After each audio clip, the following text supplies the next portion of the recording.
everyone, and welcome back to my channel. Today's case is a very sad case, so let's just jump right into it. Alexis Murphy was a 17-year-old high school student from Nelson County, Virginia. She was very popular, she loved to dance, and she was part of her school's volleyball team. She loved having fun and was just a very bright student. August 3rd, 2013, it was back to school season for Alexis. She was going to be a senior, like I said, so she was very excited to go back to school shopping. She was going to get her hair done, and she was going to get ready for the new school year.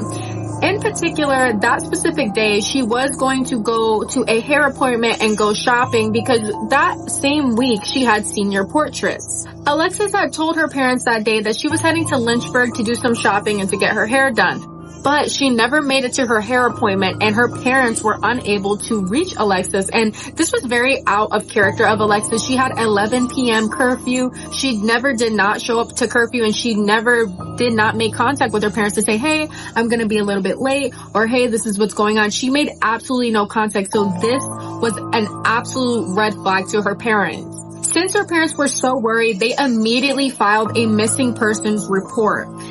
Alexis had absolutely no reason to be considered a runaway or to want to disappear. She had basically everything, and the investigators knew that. They said that this is just doesn't seem like somebody who would want to run away. Alexis was popular, she played volleyball, and she was getting ready for senior portraits. So investigators and the family were deeply concerned for Alexis' well-being. Hours after Alexis was reported missing, an app called Find My Phone led police to a 4,800-acre estate in Arlington, Virginia called Oak Ridge Estate. Sheriffs combed the area with cars and helicopters, but the search was a dead end. There was absolutely no evidence found that Alexis had been there. State police and the Department of Emergency Management had joined the search for Alexis, and officials had considered the road that Alexis would have taken to get to Lynchburg, which was Route 29. And that specific route had been a scene of mysterious crimes and many missing persons cases. However, there was no solid leads that emerged from this search. Just 3 days after Alexis' disappearance, the Nelson County Sheriff's Office calls a news conference to announce that Alexis is missing. Multiple agencies, including the FBI and state police, began searching for her.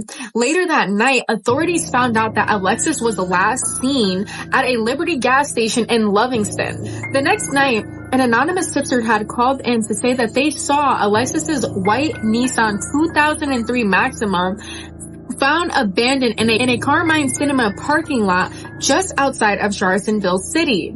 This was just about 39 miles north of the Liberty gas station and only half a mile from a concession shop where she had worked. The next day, officials had released images of Alexis from a surveillance video at the Liberty gas station.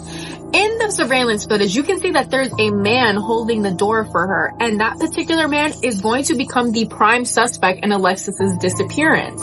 The clerk at the gas station had claimed that he had seen them having a bit of a conversation, and he had remembered that that particular man who held the door open for her had a tattoo on his neck of Daffy Duck. The gas station attendant was able to identify the man with the tattoos as 48-year-old Randy Taylor. He also stated that he had knew Randy because his car was very distinctive. His car was a camo truck that had a camouflage wrapping around it. Security camera in the parking lot showed Alexis's white Nissan following the camo truck along Route 29 towards Charlottesville. Investigators discovered that Taylor lived in a camper just off Route 29. 4 days after Alexis disappeared, one of the investigators went to the property and stated that it looked like an abandoned house, and the camper looked like something right out of a horror movie. Initially, Randy had denied knowing anything about Alexis, but when they confronted him with the footage of him where he was holding the door for Alexis and seen exchanging words with her, he admitted that she was there and he recalled meeting her a year before at a car wash.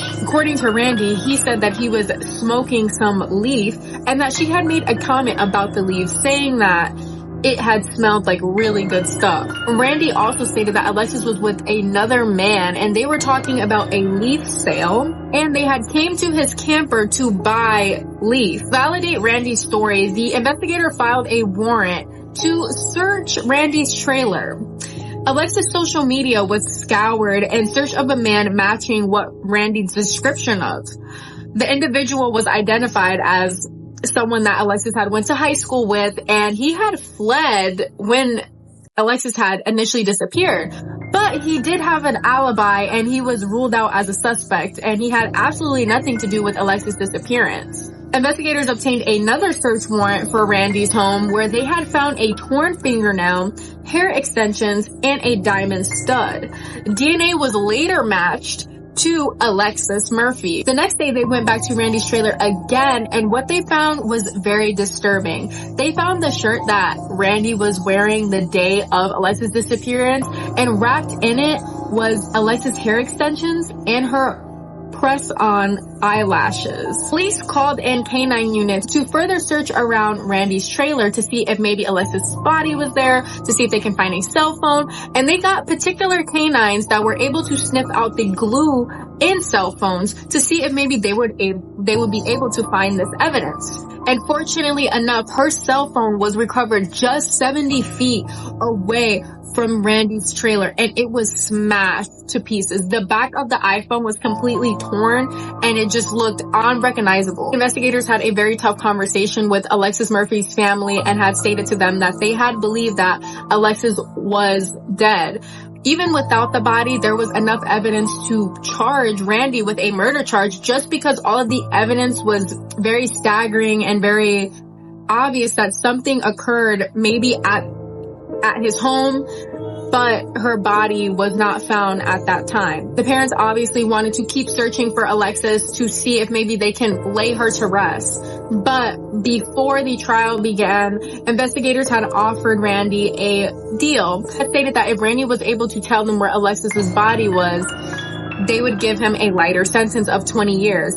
And instead of Randy taking this deal, he said, just give me 10, which was very cold-hearted, obviously, but also the family didn't even want to take this deal because they wanted Randy to suffer and to deal with what he did to their daughter. It's very frustrating considering the fact that we all know that this man has done it, but that there's not a body at the time, and the parents are just very upset because all Alexis wanted to do was to just go shopping, get her hair done. She was preparing for senior pictures.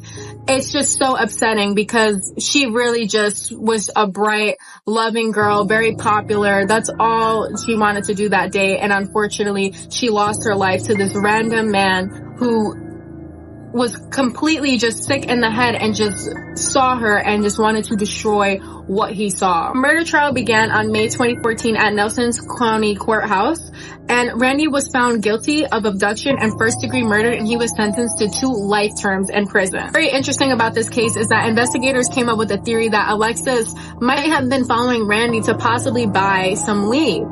And this theory is very interesting just because we don't know the exact elements of the conversation they were having at the gas station, but the family is not fully convinced that that's what happened. Unfortunately, we will never know the exact conversation of what happened between them, but there is some good news in this case. And on February 5th, 2021, the remains of Alexis were discovered, and her family was finally able to put her to rest. The cause of death, it was very kind of hard to determine, but it was suffocation.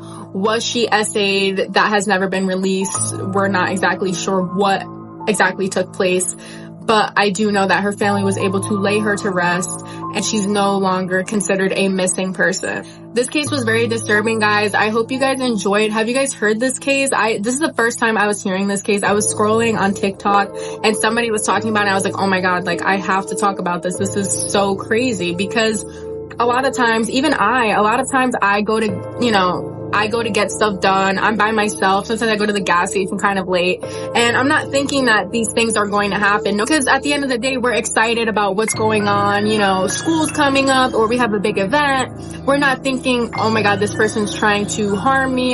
You know what I mean? Like, it's just very it always gets you thinking like you really need to be aware of your surroundings and just stay safe. Do not trust anybody who's coming up to you, who's trying to struck up a random conversation. And that's not to say that everyone is out to get you. That's not to say that, but just be fully aware of your surroundings. Let people know, hey, this is what's going on. This is what's happening. But rest in peace to Alexis Murphy. She's a beautiful soul. I hope you guys enjoyed this video. Please leave your thoughts down below and stay tuned for more true crime. Thank you guys so much.